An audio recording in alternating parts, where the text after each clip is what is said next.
Welcome back to another episode of Insights with Experts, where we aim to encourage and foster discussion, learning, and creating an informed global community. Everyone, and welcome back to another episode of Insights with Experts.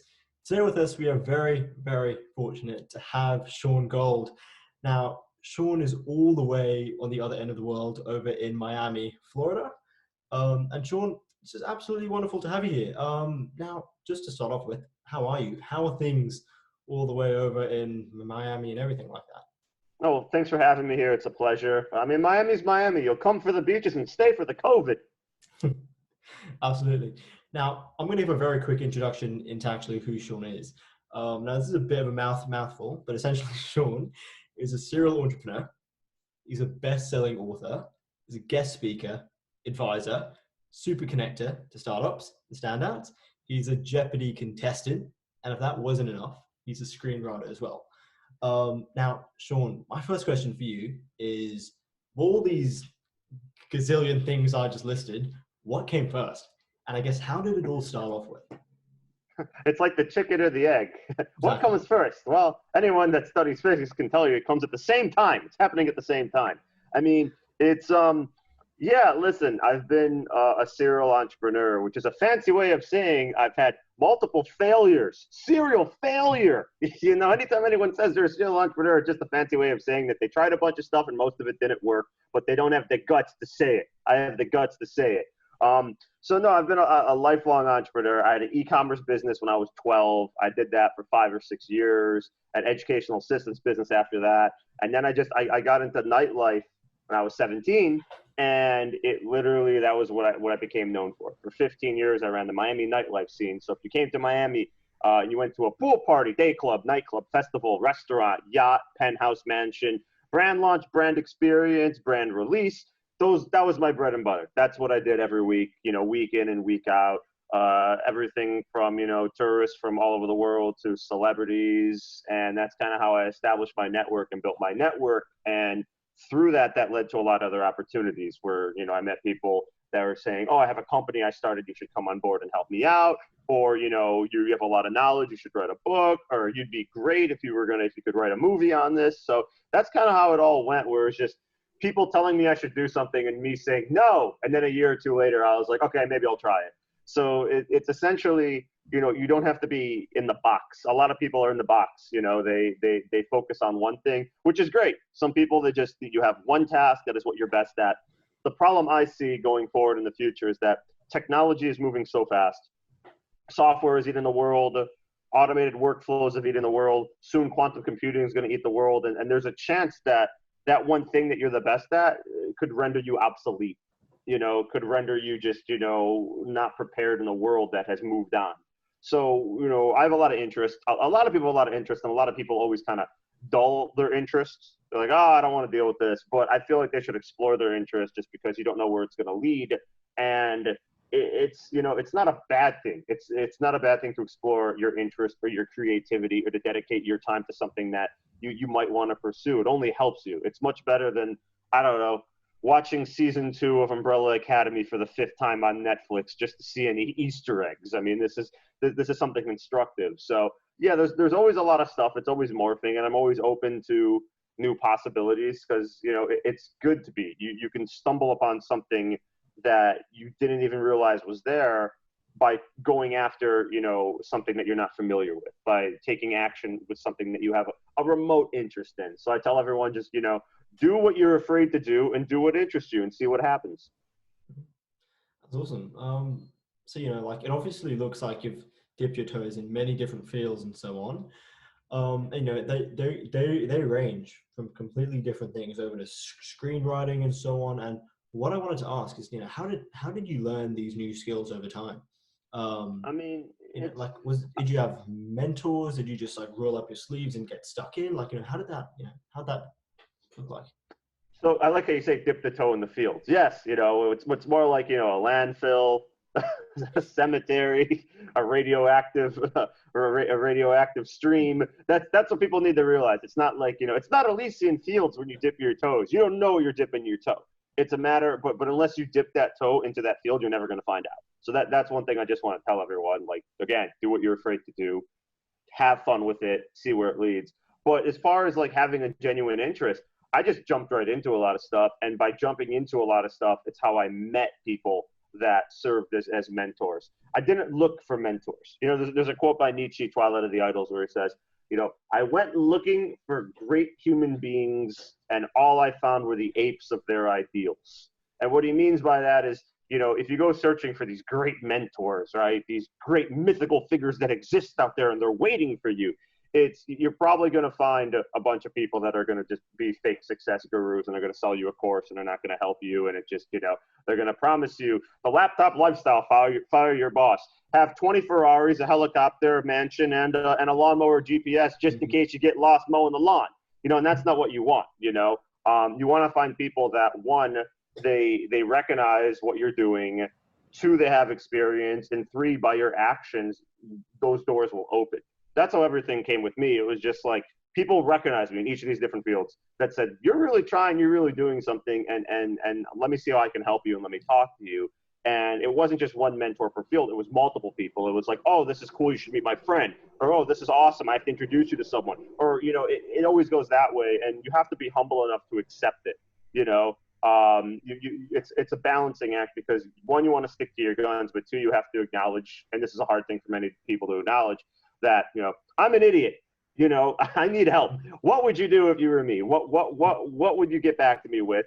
And, you know, if you have that in you to say that I'm an idiot, which is a hard thing, most people won't. Most people are like, oh, I'm the greatest thing ever, this is the best thing, I studied, I'm talented. And, you know, in your head you might be, but in reality, you know, it's a whole different story. So you have to have that, you know, you have to lack the ego. Just say, I'm an idiot, what do you think? And that's how you grow, because, you know, then, you know, you look back and be like, man, this really was stupid. Good thing I met him. Good thing I listened, because, you know, he kind of straightened me out and put me in the right direction. So, yeah, always 100%.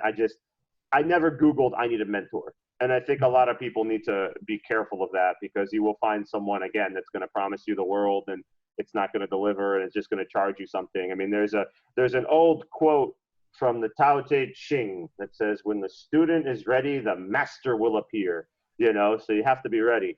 And then you have to be ready to kind of venture off on your own, because there's also a quote from the same book that says, when the student is truly ready, the master will disappear. So, you know, you just have to be ready for that. And yeah, I mean, I'm humble enough and realistic and proud to say that, listen, I wouldn't be here if it wasn't for meeting this person or this person or this person. Yeah. And, you know, it always helps to just have someone there that is like, okay, do this, and, you know, just be respectful to that person, and you know, include them. And it's a really great relationship if you can find that great mentor figure that's willing to help you, and you're humble enough to accept the help. Right. So like, from what it sounds like, so like, let's just imagine there's just one end of the spectrum where this guy is having a hard time admitting, I'm an idiot, you know, they have an ego, you know, they don't have that ability to absorb new feedback and stuff like that. But then on the other end of that, you have this guy who has the whole imposter syndrome thing, who says too often, I am an idiot, so I don't have the confidence to go into a new field, because, you know, they're the outsider. You know, like, how do you balance your way in between those two things? Because I know lots of people who's on one side, I know lots of people who's on another side, and how do you stay in between that and just stay self-aware? I mean, well, the whole imposter syndrome, that's a real thing. I mean, it's called the Jonah complex, which is the fear of your own destiny, the fear of your own greatness, the fear of your own potentialities. And a lot of people, they stick with that. And then other people, you know, they lack humility. And, you know, it's the old saying, you know, those who lack humility will have, you know, or humbleness will have, you know, humbleness visited upon them. So you have to really, it comes down to the individual to, you know, one, unplug from social media, because that's probably the most toxic thing that's stopping you. You know, when I write, you know, one of the key themes of when I'm writing is that there's a mass extinction of ideas, and the ideas are destroyed not by some outside force, but by the people who have the ideas, because they look to social media and they see all these other people that are super successful, and that they're beautiful, and that they're living the life, and, you know, they're like, I can't be like that, or my idea's stupid, or I can't accomplish that. They never realize that, like, that's all fake. and they never realize that that one idea they have could change, the world. It can change their life. And when you bring up outsiders, I mean, listen, we're all outsiders until we become insiders, unless we're a true outsider. I've always been a true outsider, and it's a good thing to be an outsider. There's a whole book written on it called The Outsider by Colin Wilson. Great book, 1953, 1954, I think. Definitely recommend it. Never been out of print, but it's a book for people that are feeling like that. They should read The Outsider, because it just goes over, all these people in literature up into that time, all these characters, all these people in history that were just outsiders that, and what must have they been thinking, and how did they have to do stuff, and what does it mean to be an outsider? And being an outsider is good. Being an outsider, a lot of people are like, I don't want to be an outsider. I want to be part of this group. And I feel like if you're an outsider, you have your individuality. You are self-aware. You know that, like, listen, I don't belong here, but I can break my way in, and I can retain the best part of myself doing it, and not give myself up to just be a cog in the machine and make a sacrifice to fit in. So I think, an outsider, it's something that should be celebrated, and it isn't. There's my favorite quote from the book, and one of the best quotes, I think, in modern literature. I'm not spoiling the book, it's not a novel, but my favorite quote is happiness is impossible for the outsider, but the outsider serves as an instrument of happiness to millions of insiders. So that's something, like, that quote alone is enough to keep people, glued to themselves and be like, hey, I think I can do this doing what I am. I'm not going to have my fear of greatness. I'm not going to act like I know it all. I'm going to dive right in, and I'm going to do it, and we're going to see what happens. I mean, you have to be fearless. You have to be fearless when it comes to this, because you're not dealing with some outside force. You're dealing with your own personal thoughts. You're dealing with your own, your own personal actions. And you have to choose growth over safety every day, multiple times. You have to, do that. And most people don't. And because they don't want to find themselves alone, they never find themselves at all. So, I say dive in. Just you have to kind of push past it, and you have to make actions to do what you want to do, no matter how difficult it is or impossible, how cold people will be, because that's just how it is. It's a world where everyone wants to be included. It's an inclusive world, but go message someone on LinkedIn or email someone and see who gets back to you, just by asking a question. Just be like, hey, I'm doing this, and I just wanted to ask you because I think what you did is cool. I mean, I always respond to everyone that always contacts me, unless they're trying to sell me on something. So, I encourage everyone, listen, ask me questions, email me, DM me, tweet me, whatever. I'll respond. Unless it's like, I noticed your SEO was a little off, or I noticed that, are you using LinkedIn marketing? How's your Instagram? How's your social media presence? You're not on Pinterest. I can help with that. Like, that's the stuff I don't respond to. But if it's general questions for general help or assistance or an opinion or feedback, it takes 2 minutes, not even. So I don't, a lot of people say, I'm so busy. You're not that busy. Try and fit it in, try and fit helping someone into your busy schedule of doing nothing at home and nothing at work. Shaun, this is what I don't like is you're answering all the questions that I was going to ask in the rest of this interview. Okay, let's take some questions from the viewers at home. Caller number one, you're on. You're just all over it. But in a more like serious note, I want to link back onto that point. Like, look, I can't represent all of Gen Z's thoughts, but just from looking around me, looking at the environments I've, interacted in, all that kind of stuff, there seems to be, what we're talking about here, this whole imposter syndrome thing. It's that sense of confidence that you have in yourself, of your abilities, what you can do, and so on. And it almost feels like there's quite a large, feeling that many more people in the Gen Z space have a lack of confidence in themselves. And I think this may be attributed to, as you were saying, the rise of social media, this whole democratization of ideas and opinions where anyone can put anything, where you can see what anyone puts. Like how significant of an issue do you think lack of confidence in Gen Zs actually is? It's like the most pressing issue. Listen, there's a quote from the Hagakure Book of the Samurai, and it says, if you believe that you're inferior to someone else, you will be on that road very soon, and this lack of confidence, which again, it comes from being plugged into a world that's fake. I mean, if I was 20, we had Facebook and it was new. Okay. It was relatively like only out for 8 months, and my school's one of the first 24 on it or whatever at the University of Miami, and I used it specifically to promote parties and all that. But it wasn't like an all corruptible thing. You went on there, you connected with your friend you haven't seen since 5th grade. You didn't post a million pictures. You posted where you went to school, what you did, and what party was going on. That was it. But if I had to deal with, if I was 20 and had to be plugged in now with a TikTok, with an Instagram, with all that, I mean, your entire self-worth is based on the amount of followers and likes you get, on the evaluation of what you post based on complete strangers that you're never going to meet. It's never going to matter. And, that pressure alone is enough to deter anyone. So, yeah, it's really a big issue, because you need to have confidence to accomplish anything. No one's going to want to be an investor in someone that doesn't think they have it. That's when it comes to, say, startups, 90% of the time they want the team. It's the team. If the business could suck, it can be a stupid software as a service enterprise client business that a million people are doing. But if the team is a solid, confident team that's accomplished, that this is the team that's going to get it done, I'm going to bet on the team. That's what it comes down to. But if the team is like, they're introverted, they can't answer questions, they're not confident, they're anxious. I mean, no one wants to put their money in that. But that's with anything. I mean, it's kind of like, the saying, lions circle the hesitant prey. So, you have to have this confidence. You have to go forward with it. I mean, it's just we exist on a pendulum of, between boldness on one hand and confidence, and, timidity and anxiety on the other. And, the anxiety and the timid, it does more damage than boldness, because at least with the boldness and the confidence, you can go out and fail. And, it's not going to kill you. You'll become stronger. And I can say that from failing in front of 10 million people on national TV. So, not many people can say that.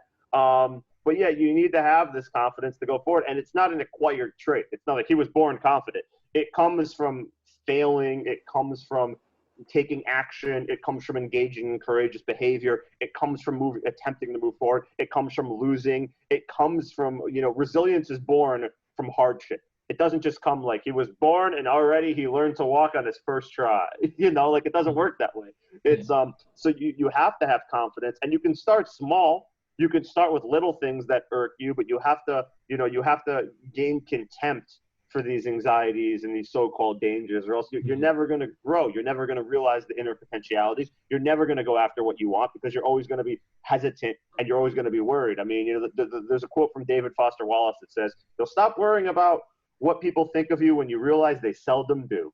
People don't care. People are not sitting there following you and all that stuff. They have 20,000 other people they're following. You happen to come up on their screen. They happen to like it. Maybe they didn't like it. It doesn't matter. You have people that are already following you. It's probably a small core group of your 5 friends and your family and your pet, and that's all you need. You don't need 50,000 people from, I don't know, spread out from throughout Southeast Asia and a bunch of former Russian Federation countries that are bots that are fine. It's not going to matter. You have to do what you want to do, and you have to have this confidence, and no one can do it for you. No one can cross the river for you. You have to do it yourself. And until you actually make that move, your life is not going to be your own. You're going to blame something. Oh, the influencers, their TikTok went viral. I should have done the dance. That's the president's fault. It's my parents for pushing me into. I didn't get into the school. It's the car I drive. I should have started working out earlier. There will be a million things that you will blame. But if you can push past all that and realize, listen, it's up to me, everything changes. But getting to that point is probably like the first stage of making the real, I don't want to say adult, the real human choice. Because there are people that are 40, 50 years old that still don't do that, So it's not really a Gen Z like choice. It's a choice for every person, regardless of the generation that they're in. You kind of touched on there about the idea of being bold with yourself, right? Do you think that maybe a contributing factor to this entire issue is the fact that society has created this big misconception that confidence infers arrogance? That there's this blurred line between that. Yes, but at the same time, I feel like you can be confident and quiet. Some of the most confident people you will ever meet are some of the most quiet, laid back people, and some of the most arrogant people you ever meet are some of the most insecure. Let's do the dance so we can get the followers, and it's I mean, you can be quiet. Confidence is the best. I mean, it's just kind of, like attaining that level of mastery, just being the quiet person in the room. That's it, with nothing to prove. So when I was doing the nightlife, I mean, I dealt with some of the world's biggest celebrities. I dealt with some of the world's biggest, high net worth people. I dealt with people here that were trying to be celebrities, trying to be influencers, trying to be, something they weren't. And the people that already made it were the ones that, again, were normal, nice people, quiet. They weren't demanding. If they had an Instagram, it was private, and it was like a boring Facebook album. Here's me and my dog, and here's my friend. Like, it's really like 30 followers. Nobody cares. Those are the people that, most confident, most successful, most accomplished, most wealthy. The people that were trying to be that were the ones that were like the loud, braggadocious, arrogant, do you know who I am? Look at my follower count, all this stuff, So it's like, you want to be in the pool of just being, a normal, polite, well-mannered, confident, driven person, but you don't need to prove it to the world. You don't need to constantly, should we go live? Let's go live. Let's see how many people we're talking to. We don't need that, because you know what you're doing. You have a task to complete, and you're focused on the task. You don't need the applause of everyone else. That'll come later if you really need that. What you need is to do what you need to do and be able to wake up every day and be like, I'm going to go conquer this. I'm going to focus on this, or I'm going to go, accomplish this. So you can look back and be proud of. I mean, I think pride is something that has been warped. But I'm talking about true pride. That I didn't know anything. I learned this skill. It took me X amount of time, and I used that skill to accomplish something and change my life. That's something to be proud of. That is the true pride. And I feel like we need to restore a little bit of that. So, I don't want to have that. I want to be, I don't want to insult anyone. I don't want to infringe upon anyone, but you're doing a lot of work, and, someone needs to be accomplished. Someone needs to be the best at something. Someone needs to be successful. Someone needs to be victorious. Why not you? Why you can have all that and not, upset anybody. And if you do upset them, who cares? You're doing what is in your potential to do, and you're doing what drives you. Absolutely. On this entire topic, I guess societal issues and so on, and I guess hardships and so on, I wanted to use this opportunity to ask you, I guess, all about the whole utopian journey thing that you've started up. And I guess for people who don't know what it is, I guess, what inspired you to start it, and what purpose do you think it serves? So Utopian Journey, I came up with it literally the first week of the lockdown here in the States. So I had this idea about creating a comic book graphic novel that serves a purpose. No more, will Spider-Man save the day? Will Superman save the planet? We got enough of that. That's there's a million of that. I wanted to do something different that's never been done. I wanted to use the medium, which I enjoy, and I've always enjoyed growing up, of comic books, to tell an actual story that helps the reader. Think of that. Artwork with a story where every page is a lesson, that you read it on a bad day. You read it when you have doubts. You read it when you're unsure. And that story resonates with you, and the art sells it. I mean, there's a million self-help books, and most of them are terrible. They always have someone on the cover with their arms crossed or something, some ugly face, how to live your dreams and accomplish everything. And they're terrible. If everyone has their face on the cover of a book, run for the hills. So I wanted to do something that, again, it was just taking all the lessons of philosophy, psychology, history, strategy, tactics, mythology, putting it into a story that just resonates, where it's like, listen, we have main characters, but it's not like, what should I do? It's like the character wants to break free and go their own way. That's the whole purpose of it. I want to break free and go after my dreams and do what I want to do. How do I do that, and how does that feel? Because my whole life has been a series of breaking free and going after what I wanted to do, and having to fight off the pressures of society, which are like the villains in the story: conformity and submission to society. And I want to do something unique that just has never been done. So yeah, it's essentially, it's on Instagram, at Utopian Journey, YOU, and it's also on Substack. I recommend the Substack just because the Substack, one, it's free. Two, it goes out every Sunday, noon Eastern, and it's essentially, it's like 6 to 10 minute reads that go into depth. They showcase more of the art. It goes into depth. It has more of a powerful, story that you can go back to. And I'm seeing the Instagram help people, and I'm seeing the Substack help people, but the Substack is actually like, I'm getting people that are entrepreneurs, investors, wannabe founders. They're actually like having an effect and going forward. I read this every week to get me started for the week. I changed my LinkedIn because of this. This is what I'm following. I can't wait. So yeah, it's just something, again, that started as a passion project, and I spent from the time of inception to getting the minimum viable product done, trademarking it, showing it to some people, pitching it around, writing it, rewriting it, crafting the entire brand, speaking on it. I mean, it's definitely, I think, the most fulfilling thing I've ever done, and I encourage everyone to check it out, just because the topics we talk about, essentially, it's everything we've discussed already, plus more.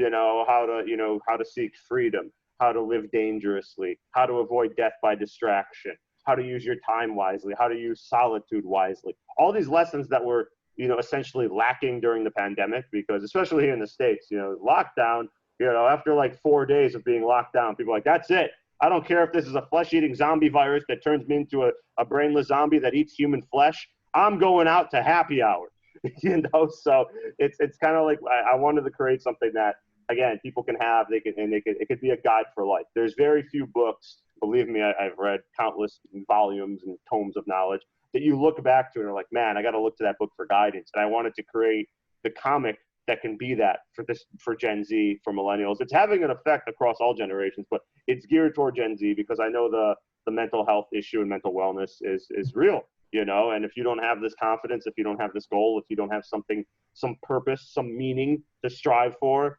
then you're just going to be a wasted existence, and then that's one place you don't want to find yourself in. Although we all have to find ourselves there from time to time, but we don't have to stay. You don't have to check in. It's more like you stay for a day or two, and you realize how lucky you are, and then you realize what you have to do. You don't stay there for years, and that's kind of what I want to help people avoid.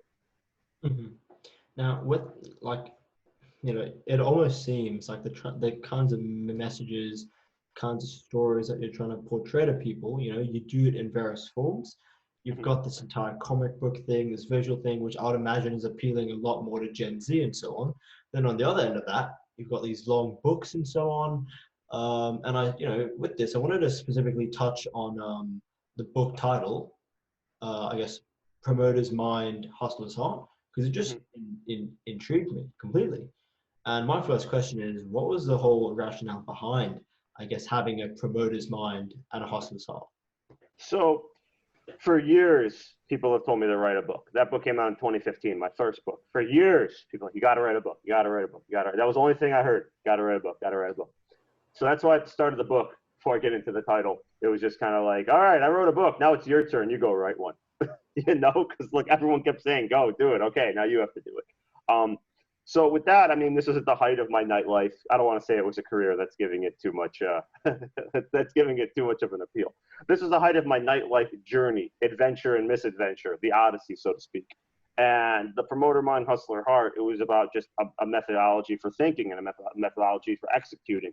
So as a promoter, I mean, it was just, I was always had to be on point. Every week you're tested. It wasn't like a normal business where it's like, we'll check back in 6 months for your quarterly review. Then we're going to have peer reviews and the managers are going to come in. Well, I never had a job like that. So, but I assume that's what happens. But Two, it wasn't like that. It was kind of like, that's great what you did today. And that's great what you did for me yesterday. What are you going to do tomorrow? And it was just, you had to have this forward thinking mindset where you think weeks ahead, months ahead. And I had to build something where essentially I had people from all over the world texting me, reaching out to me, emailing me dates. So I always had something going on and always events. So that's where the promoter mind comes from, because there's a quote from P.T. Barnum, which I use in the book, and that's basically states, without promotion, something terrible happens. Nothing.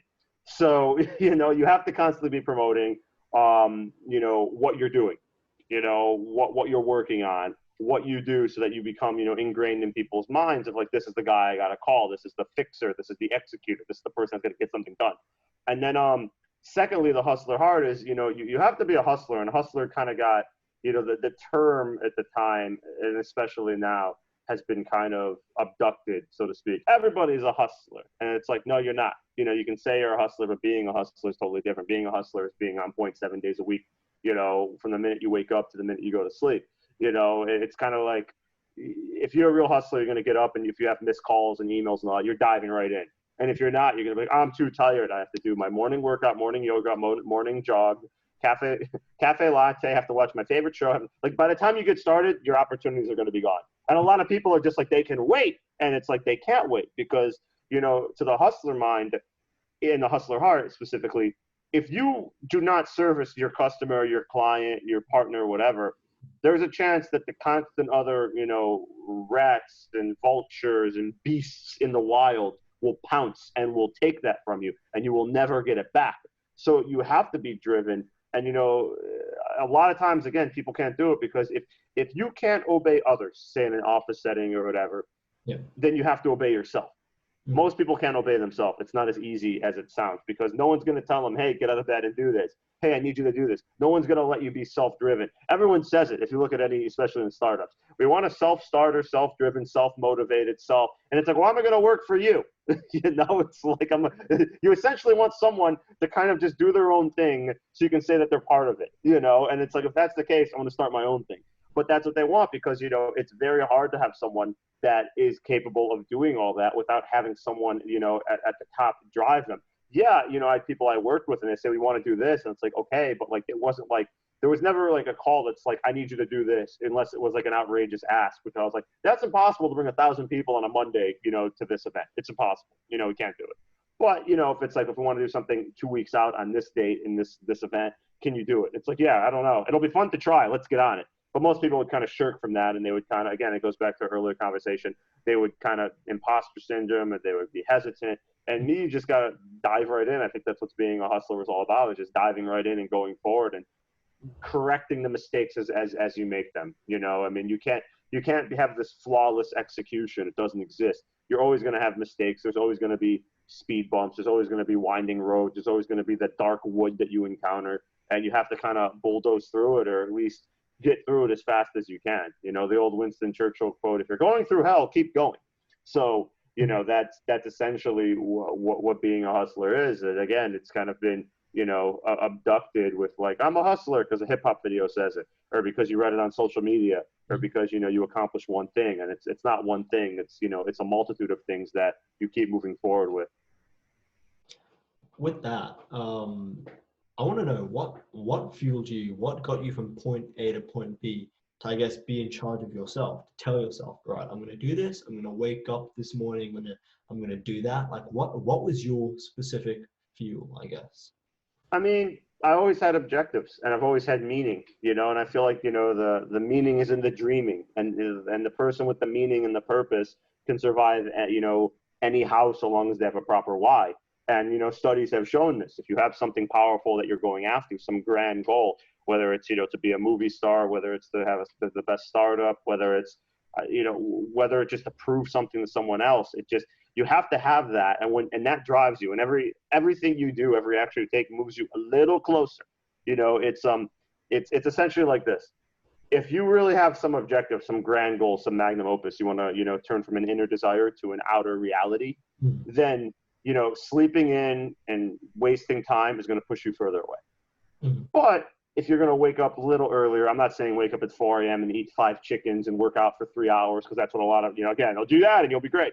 You know, I'm saying just a little bit earlier and take out the distractions. Spend a little bit less time on your social media. Spend a little less time, you know, wasting time with people that just are holding you back. Spend a little less time binging shows that you don't even care for. You're just doing it because someone on Facebook was like, oh, you got to watch this show. It's great. And you have no interest in the show, and you're sitting around wondering if it's ever going to get good. All that stuff you can get rid of. And when you get rid of that and focus on what you need to do, whether it's reaching out to people, networking, researching, writing, creating, you know, just being out, just doing stuff that's constructive to you, your life changes. Those goals come about, but you have to have it. You have to have some grand goal, and you have to, you know, go forward to that goal. And as you go forward, things change. You know, what are obstacles to other people? Stepping stones for you. What are walls to other people that prevent them are just barriers to be broken down. I mean, some of the greatest feats in history have been done by people that, you know, had nothing going for them. They had no resources. They had no connections. They literally were the outsiders of their time, and they did it because they wanted to see it come to reality. They didn't let anything stop them. So, it's hard to instill this, this unstoppable mindset, but, you have to work on it every day. And when you're working on it, I promise you no one else is. It's very hard. People like to brag about all the stuff they work on. I attended the seminar for leadership and I got a certification, blah, blah, blah. All this meaningless stuff that's not going to help. It's the person that has a goal and that is sitting on their computer researching for 3 hours how to make that goal a reality, learning what these positions might be that people might hold that could help them, reaching out to someone blind on LinkedIn for help is infinitely further along than someone that pays to attend a seminar that doesn't teach them anything, that they're going to network with other people who are clearly as clueless as them, and they're going to think they have something that they accomplished. They're going to have the illusion of movement, the illusion of accomplishment. But, that's all there's, an illusion. If that wasn't the case, then we would have hundreds of millions of successful people throughout the world that are so accomplished, that have a million certificates, that went to a million seminars, that have done it, instead of, what I like to refer to as kind of pitiable creatures when you take away the title and the certificates. What do they have to show besides paying for tickets to go to all these events? What have they actually accomplished? So, again, it goes back to earlier where it's like, it's up to you. You can focus on it. And every journey that you take has unexpected, outcomes, unexpected consequences, unexpected benefits, unexpected outcomes. But you're not going to know that until you go on it. You're not going to know that until you actually make a conscious decision to take that first step, get on the ship, do whatever you have to do to get moving. That's awesome. And what this is going to lead me to talk about, yesterday we all saw Richard Branson, in space. It's absolutely amazing, right? And he talks about, he gives that little speech while he's up there saying, he was once this kid looking up at the stars, he had a dream and so on. And when we see people achieve these amazing feats, maybe for you, when I heard you talk about the fact that you ran the entire nightlife scene in Miami, I thought that's awesome. And the first question we often have when we hear people who have done all these amazing things is, how did you even start? What was that first step that you actually took? Because obviously, I would assume you didn't go and Google and search up, how do I run the nightlife scene in Miami? I don't want to date myself, but I think Google wasn't the standard search engine back when I started. I think it was more of like a Yahoo or a Lycos or not Alta Vista, that was before. But it was Google, but it wasn't as good. There was no images or nothing. No, it wasn't. Listen, even back then, even if you search to find someone in a nightlife to help you, it was so hard to find someone. But no, for me, listen, I had this like drive about when I was 16, 17 to start being more outgoing, to start, really, I was raised on a bunch of high school movies, the Fast Times at Ridgemont High, the American Pies, all that stuff. I wanted to have all those parties. I wanted to go out. I wanted to experience what everyone in the movies experienced. And like, I started just like searching and meeting people and getting calls and going. And people, like all the cool kids, were going out to the clubs. And it's like, well, I don't even like clubs. Like, I don't want to go out to the club. But all the cool kids were going. And hey, they're all paying money. And wait a minute, they're spending a lot of money to go. And oh, wait a sec. So when I went to the Bahamas for spring break, and I just, this promoter came up to me and, hey, we're doing this, blah, blah, blah. And I was just like, do you need help? And he's like, yeah, you do this? And I just said, yeah, that was it. It just something told me to say, yeah, and just go in there and dive in. And I didn't realize it at the time because I was 17 and kind of a nitwit. And I can say that, but it's kind of like, later on, as you read more and as you learn more, I had what psychologist Abraham Maslow, who most people might know from the Maslow's hierarchy of needs, what he referred to as a peak experience. And the peak experience is something very rare, but it happens. It's where everything seems to align and make sense. And that peak experience to me was nightlife. And to me, it just, the switch was on, I clicked and I said, this is what I want to do. And just, that was it. It was just, it hit me. And when something like that hits someone, whether it's nightlife, I hope it's not. There's better things for it to hit people, whether it's acting, whether it's writing, whether it's accounting, programming, coding, whatever. You have to go for it. So, with that, I just went in, and I remember I had no connections, and I just started asking everyone I knew, everyone encountered if they had a connection. And that's how I met my first real connection, because someone said, meet this guy, he's over here. And then he introduced me to someone and so on. And, it was the first 2.5 years were nothing but a series of magnificent failures. It was just like, it was just absolutely terrible. And it would make the average person, a normal person, quit. This is not for me. I don't want to do this. This is stupid. But because it would click with me and I knew what I wanted to do, again, I didn't think about the failures. But when it hits, when you have that first hit, and then slowly things start, more doors start opening. And before you know it, it's like, hey, you got to meet this person, you got to meet this person, this person's in town. And it becomes this, like, you reach a point on the mountain where, tragedy ceases to look like tragedy and failure ceases to matter. And most people don't even climb the mountain, and you have to climb it and face all the headaches and all the obstacles to get to that point. And you could only do it by, like, driving through. So that's how the nightlife started. It was just like, it hit me, and it was just, there was a need I could fill. There was a need that could be filled, and the need was back in that time. You had, as a university student, I had thousands of other university students that couldn't get in because you had to know someone.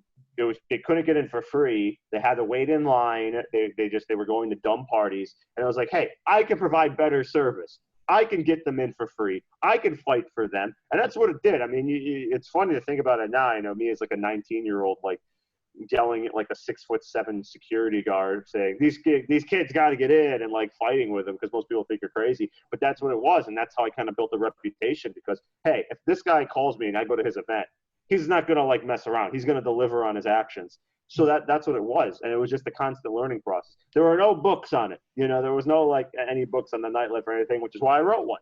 But it was essentially, that's what it is. So sometimes it hits you and you just have to do it. Other times there's a passing interest. And as you develop and as you research it, that interest might not turn into something, but sometimes it might. And you might get hit a year or two down the line with just a random thought from the subconscious about that idea you had. It's like, hey, I think you can do this now. It makes sense. And it just clicks. I mean, with the Utopian Journey, for a year and a half previously, I had the artwork for the screenplays. I was already doing the comics to tell the stories because I couldn't film anything, to show studios and show producers, this is what's going to look like. And then it just hit me one day, like, why can't I just do it, in this way, for something that's going to benefit society, for something that's going to help the readers, for something that's going to deliver and actually, make people feel good. Because, I mean, listen, comic books are just, they're viewed as something childish. They're viewed as something that are just garbage, mindless entertainment. 99% of them, they're terrible. But let's create something that is going to, all right, page 7, I'm feeling depressed because I feel like what page 7 dealing with is what I'm dealing with today. I'm going to read page 7 and learn and get better. So, that's how, I did it. But it comes from, just researching, playing around with something years previously, and then it clicks years later. So, people can't be afraid to dip their toe, and they can't be afraid to go after something. And, there's a lot of shameful behavior that nobody feels shame for anymore. They're shameless. Like, TikTok is one big shameless app. People do stuff on TikTok for likes and clout and comments and what relative little fame they have. They are doing things that no right-minded person will do. But if you go and start a company or go experiment in something or fail at learning a new skill, all of a sudden you feel such shame, or you're shamed by your peers, and it shouldn't be that way. So people, especially for Gen Z, have to realize that, listen, the stuff on TikTok and Instagram, that's pretty shameful. But doing your own thing and taking a chance on yourself and believing in yourself and learning a new skill and trying to network and trying to create something and trying to just go after a goal, even if you fail, you will fail beyond 99% of the rest of the population, and that should be rewarded. It should not be shamed. And that's like one lesson I tell people, like, why am I going to feel shame? Again, I lost on Jeopardy in front of 10 million people. Okay? No shame. No shame. Go out there proud to do it. Most people, they'll be like, oh, they're broken. They're broken. Proud to fail. Proud to have a successful failure. So that's what I instill upon people. That's really cool. That's awesome. And I love that. Yeah, I love that. I want to talk about networking specifically in your journey, but before that, you said that there's this 2-year period where you just failed. You had failure after failure. And like, I wanted to ask you with that, is it ever a certain amount of time? Is there ever a certain point in your journey where you should say, you know what, maybe this is right. Maybe I'm doing something that's counterproductive. Maybe I'm not learning. Maybe I'm seeing diminishing productive labor and all that, blah, blah, blah, all that kind of stuff. Is that ever that point where you should just give up, or should you always just keep going? I mean, I've only ever given up if I was never really into it. If I felt inside this really wasn't for me. you know, because then you're kind of pushing yourself into submission. It's kind of like the multitude of people that get pushed into careers by their peers, by their teachers, by their parents. It's something they want to do. And then they end up just unhappy people for the rest of their lives, you know. They become a CPA, you know, when they have no desire to be a CPA. And because of that, they're stuck, they're trapped. Yeah. When you're really driven and you're doing something, you know, you're going to face the failures, but, you know, the true test is, are you going to learn from them, and are you going to keep pushing forward? I mean, you know, for all the people that listen to my podcast and my lectures, the one thing I always bring up is the ghost ship. I had this party when I was 18 called Ghost Ship. And it was literally the worst failure of my life at that time. Okay, it was referred to as the Titanic, which is a joke because the Titanic had survivors. This thing was terrible. It was literally, we took like a casino boat out in the middle of like our hurricane. Okay, the ship was like, you know, it was so bad. It was like watching like Star Wars. You know, in Star Wars when the ship is hit by like, you know, the laser beams and everyone's like moving to the left and right. Except it wasn't like, Chewie, get us out of here. It wasn't like that. The captain was like, it was just like, it was bad. So, you know, this is the first big party I did at university. It was like I staked my entire reputation on it. I had no money. I put all my money into this party. All the money I made, I gave back to refunds. It was so bad that the next day, you know, most people would have like transferred schools and left. They would just be like, I'm done. I'm out. It's not for me. And for me, it was like the next day I went to class, and when they took attendance, because it was University of Miami is relatively, it's not a small school, but we don't have like 500 person classrooms. This was like a 35 person classroom. So they took attendance. I raised my hand. Everyone looked back at me because nobody believed I was there. And I mean, it was just terrible. And the professor came up to me, if you ever want to talk, my door is always open. You know, it was bad. And just for that whole semester, just people kept saying, oh, yeah, I was the guy at the boat party, and it was terrible. And that alone would make a normal person say, I'm never doing this again. But to me, it was just like, you know, okay, I'm not doing a boat party again. That's number one. Let's try something else. When you're driven by something so powerful that you want to do, nothing's going to stop you. That's why certain people become like big movie stars, because they went through 10,000 auditions and got one yes out of, you know, 9,999 no's. Same thing with companies. They got one investor to write a check when 100 of them pass. I mean, you have to have this determination and this grit. And again, it just continued. I mean, me being out there and me, one, showing that like, hey, listen, this didn't break me. So if the ghost ship didn't kill me, nothing will. And two, just constantly doing these other parties and they're not working, and constantly learning, because I was a bit skewed. I came from, you know, throwing parties for spring break, which is totally different, which is like, I'm going to bring 500 people to a party because I can, because I have thousands of people that are just looking to party, to going to events and being like, you know how hard it is to bring 500 people, that it's not like a spring break thing, but like a normal thing. And once I made that realization, and once I actually started meeting more people in the business, and once I actually started realizing that, wait, what do you mean the average person brings 20 people? You're bringing 50. You're doing great. I mean, I thought I was a failure. I thought I was like, oh, man, I only brought 50 people. I couldn't pack the place. And they would look at me in awe. And then when I actually started bringing hundreds of people, you know, it was unheard of. You know, I would have buses show up. I would have, you know, after parties on the after parties. I would have so many people show up. And it brings to the next point on networking. And that's how I kind of built the network. And it was just, you know, let's see what we can do. And like the highest parties I've ever done were, you know, when I brought 1,000 people, you know, just loaded up 18 buses, brought all these people, had a guest list of 1,000 people. I would do events at hotel pools, and the line would stretch out from the pool to traffic, would block traffic. Cops would come. Your line's blocking traffic. And I'm like, well, don't blame me. Like, they have to process the guests quicker, you know. And it was just, they couldn't believe it, because, you know, most people are like, oh, there's 1,000 people on the guest list. That means 250 are going to show. No, when I say 1,000 people, we're going to have 1,000 people come, and we would bring them in and bring them in. So, yeah, I had a higher opinion of my belief than the industry did. And I think that's good, where if you hold that higher, the failures don't matter. I mean, listen, these failures that I always laugh about now are things that at the time, like, would have killed a normal person. And they weren't fun at the time. They weren't fun to deal with. But as you keep going forward, you know, you look back and it's like, whatever. No one's looking back now and saying, oh, you're the guy that did your boat party. Like, no one cares. You know, again, no one's going to shame me for it. But back then they did, because they were a bunch of 19-year-olds that were pissed. But, and I had high opinions of myself that I should have been able to pull this off. But you just dust yourself off and keep going. And it was just like, you know, the next few parties I did, failures, you know, all that. I did this one party like a year later, and it was a failure. The place was empty. When I mean empty, like there was more staff than there were people, you know, and it was understaffed. Just to put you that point, it was understaffed. Right. But I learned from another venue, from a friend of mine that was working, and then, you know, how'd you go? And I was like, oh, it sucked, because me, I don't like to sugarcoat it and be like, oh, it's amazing. I was like, man, it sucked. And he's like, you want to know what? Mine sucked too. He's like, the entire beach was dead. We had 10 people. So that like made me realize that, hey, like, not everyone is, doing great. Everyone is kind of suffering. We're in the same suffering boat. And once you realize that, it's like, okay. And again, that it's missing today because nobody realizes they're in the same suffering boat, that we're all in this together. Now, because it's social media, everybody's living the perfect life on a beach, in a Ferrari, in a bikini, that's in a private jet, whatever, and that's not reality. So, it just, you have to, if you know what you want to do, then the failures are just obstacles, and the obstacles can be overcome. That's great. Yeah, that's awesome. Now, okay, let me rewind a little bit. Sure. Now, in this journey of yours, you talk about the importance of networking, the importance of connections, meeting people, and so on. And like with in all the people I've interviewed, probably 99.9999 will say networking is important. They'll attribute it to a large portion of their success and so on. But what we don't hear a lot of as Gen Zs is actually how to network, what to do, how to go about it, how to portray yourself. So let's imagine for a second, I run into you at a networking event.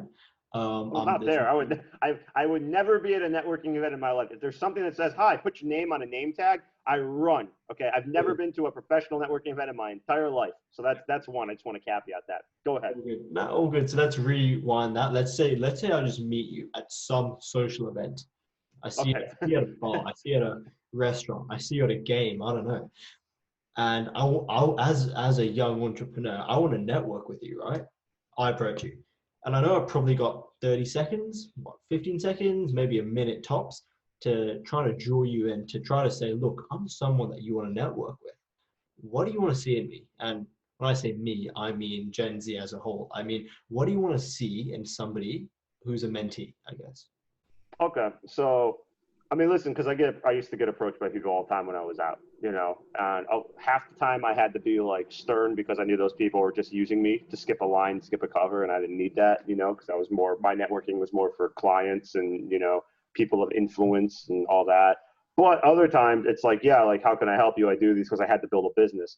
So listen, if one, it's confidence. Two, the art of the business card. I don't know if anyone has business cards anymore. I haven't seen a business card in years. I feel that if you come up, one, it's being polite. Two, it's showcasing that, hey, I don't mean to bother you. That's always good. A lot of people don't use that phrase anymore. It's always like, hey, and they just come up and start talking. The I don't mean to bother you. I just wanted to come up to you because I recognize you, or I just wanted to ask because you're working the room and you're meeting a lot of people. Just come up and just try. And the one thing is just say hi. You don't have to pitch your business. Just be like, I'm looking to do this. This is what I'm working on. I just want to give my card. Maybe there's something that we can talk about. And that's kind of what it is. It's nothing. I think people put too much emphasis on themselves. And most people, if you go up to them and you're polite and you don't interrupt them, for instance, if you're sitting at a table and your mouth's full of food, you shouldn't go up to someone. Had that happen before. Had that happen multiple times. But listen, just go up to someone and say, hey, I don't mean to bother you. Sorry, I want to give you my card, and I think I want to just have a chat with you if you have time. I know you're busy. Like, just be humble and just be normal. It's like someone coming up to you that's a stranger. What would you want them to say? And don't come up and ask for a selfie. I'll give you one. It's fine if you really want one. But again, I'm more kind of low key and more kind of old school because I built my network, just, meet this person, shake the thousands of hands. And so I know the power of networking.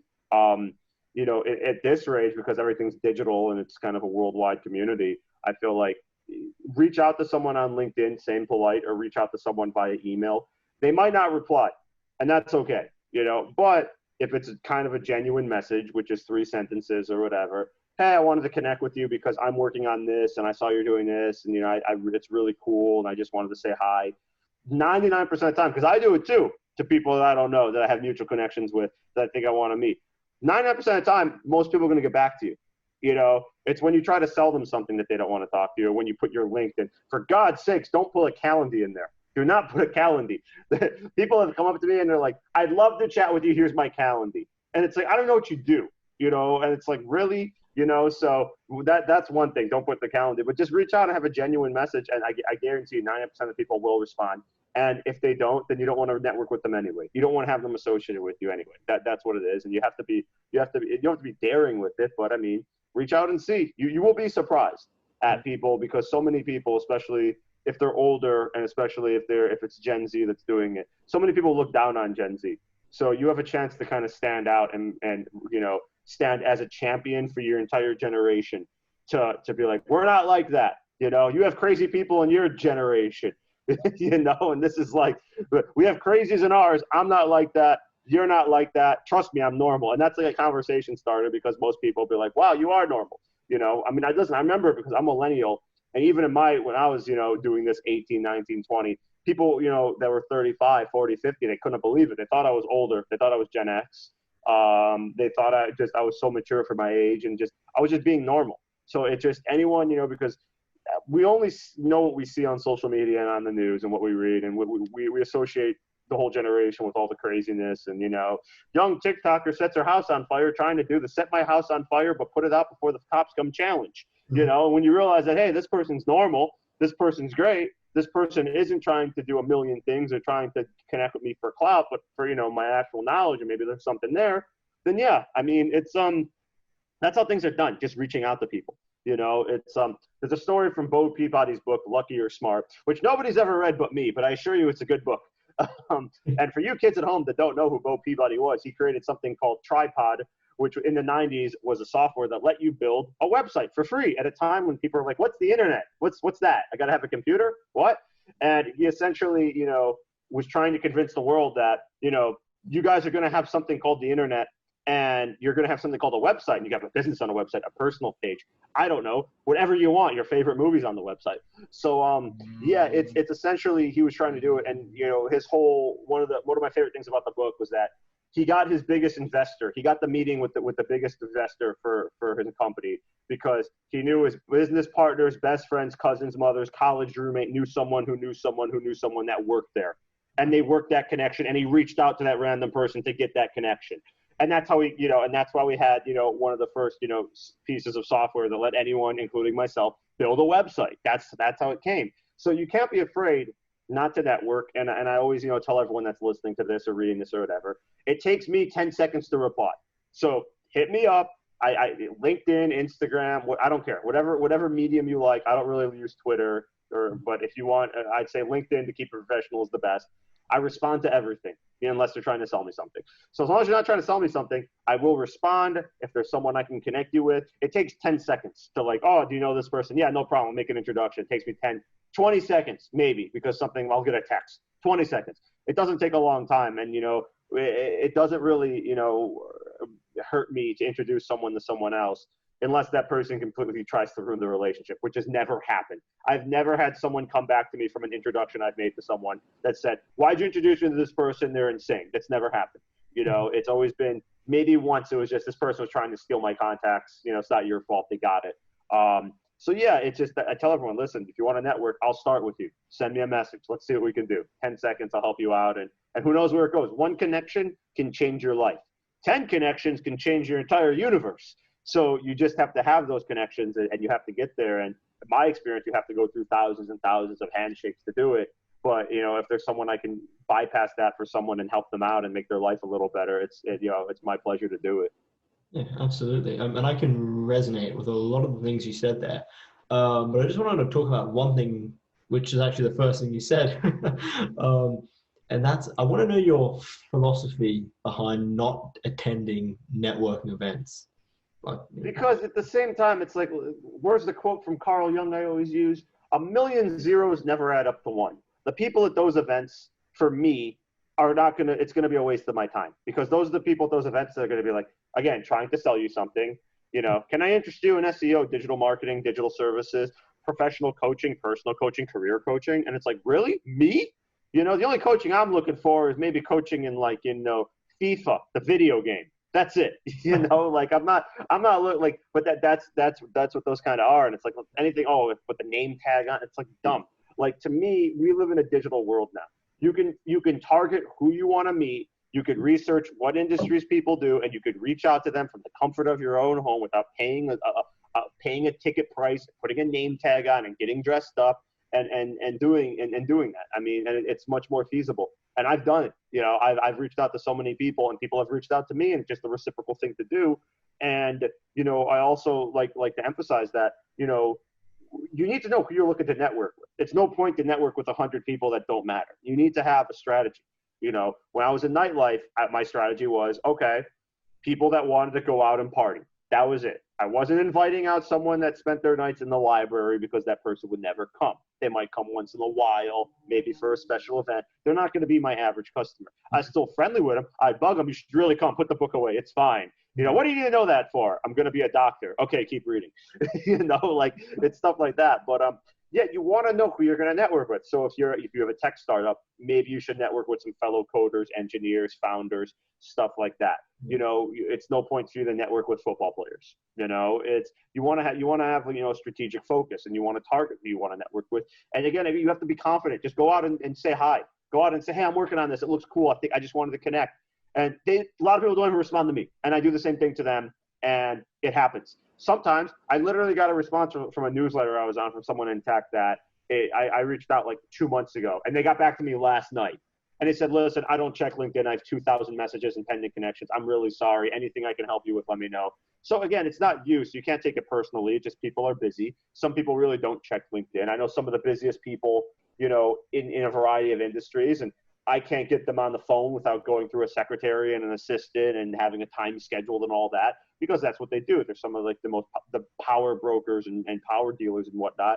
And so you can't get discouraged if they don't reply to a LinkedIn. They don't reply to my emails sometimes. I have to go through the whole process of doing it. Have my people call your people.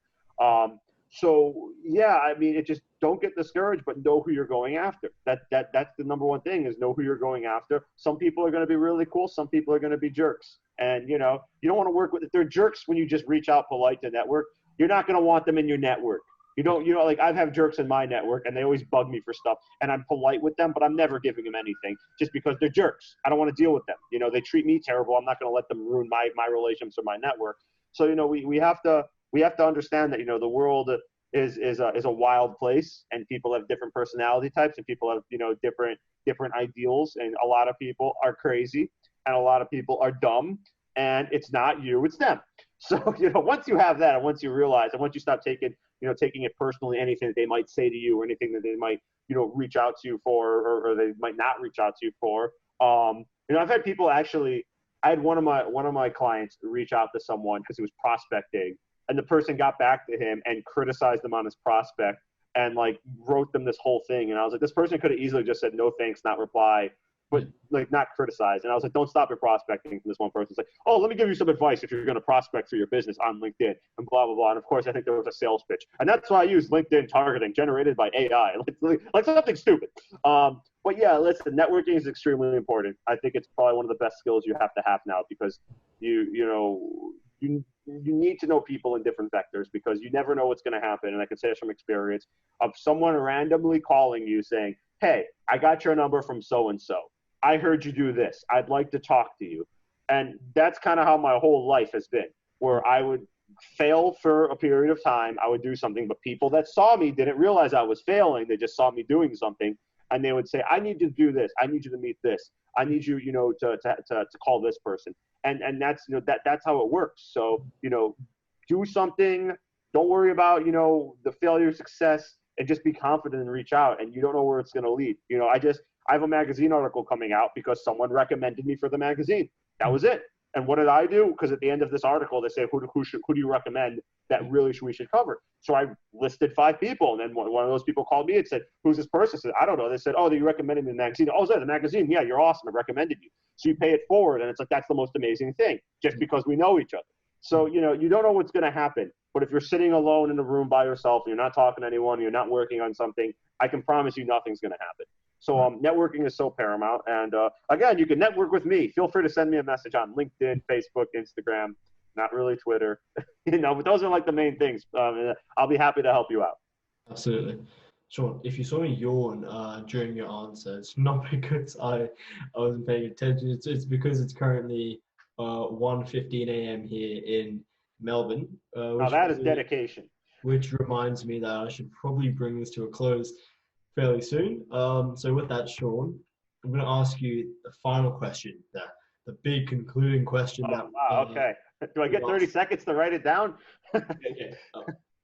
We can pause the video now, and no one will ever know. But essentially, what this question is, we ask it to every single person we interview when we finish our interviews. And what it is Shaun, if you could leave young people with just one piece of advice, what would that one piece of advice be and why?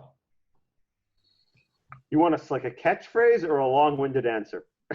Completely up to you. Well, seeing as we live in an age of tweets and TikToks and short attention spans, I'm going to leave it as something you can put on a shirt. Be bold. That's it.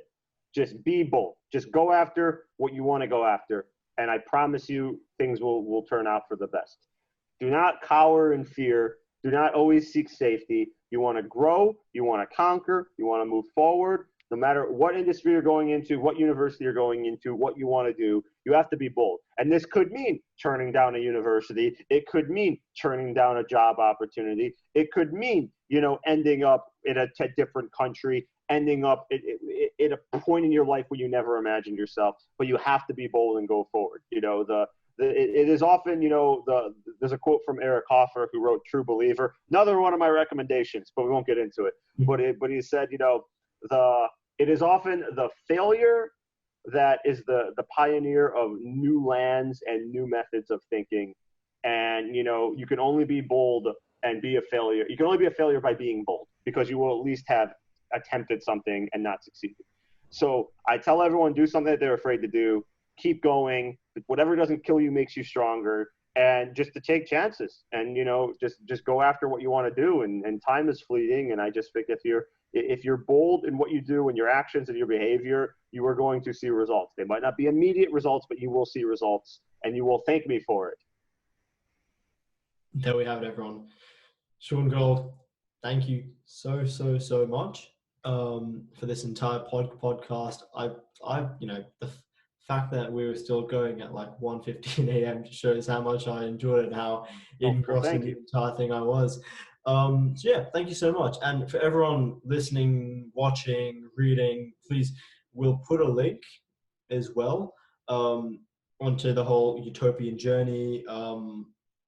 You'll just take my word, it'll be below this video somewhere. Click here. That's right. Click below and make sure to hit the subscribe button, the like button, the share button, and all that. Yeah, it's all right. Well, listen, I appreciate you having me. Thank you. I hope it helps. And just remember, how should I end this? I gotta think. Okay. You can follow me on Facebook, follow me on Instagram, follow me in person if you're vaccinated. I'd love to give you a high five. And we'll end it on a serious and a somber note. I'm Shaun Gold, and for as long as you live, keep on learning how to live.